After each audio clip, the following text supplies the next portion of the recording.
সিলেটকে bypass করে আমরা আউশকান্দি যাচ্ছি, আর এটা হচ্ছে জগন্নাথগঞ্জের রাস্তা। হাওরের মাঝখান দিয়ে এই রাস্তাটা হয়েছে। আপনারা দেখেন রাস্তাটার অবস্থা, অস্থির অস্থির, সেই রকম সুন্দর একটা রাস্তা।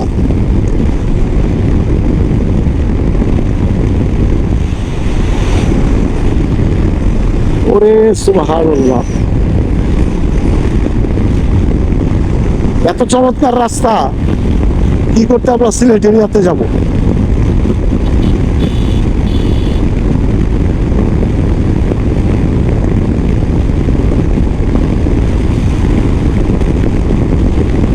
আমি চিরমুড়ে চালাচ্ছি 90, 95, 100 হয়ে গেছে, না 100 চালানো যাবে না। আমি 90, 95 রাইডার। তো আপনাদেরকে বলার উদ্দেশ্য যে জগন্নাথগঞ্জের এই রাস্তাটা আসলে জোস, সেই রকম। আমরা সুনামগঞ্জের থেকে সিচড়ি পয়েন্টে আসছি, সিচড়ি থেকে এখন জগন্নাথপুর যাচ্ছি। জগন্নাথপুর থেকে আমরা আবার শেরপুরে এসে আমরা ডাইরেক্ট আসছি শ্রীমঙ্গল চলে যাব। তো রাস্তাটা একেবারে ওপেন করার উদ্দেশ্য একটাই, আপনারা অলরেডি দেখতে পাচ্ছেন রাস্তার দুই পাশের গাছগুলি। ফাল্গুন মাসে টোটালি গাছগুলি ন্যাড়া হয়ে গেছে, কেরকেরা হয়ে গেছে।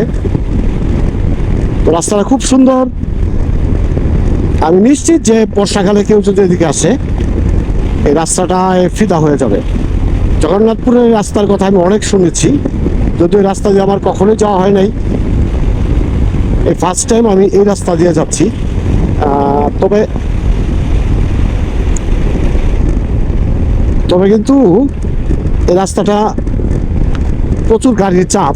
এখন যেহেতু মাত্র জুম্মার নামাজ শেষ হলো, চাপ কম, কিন্তু রাস্তায় চাপ, প্রচুর চাপ যানবাহনে। তাই রাস্তায় যারা আসবেন খুব সাবধানে চালাবেন ইনশাআল্লাহ।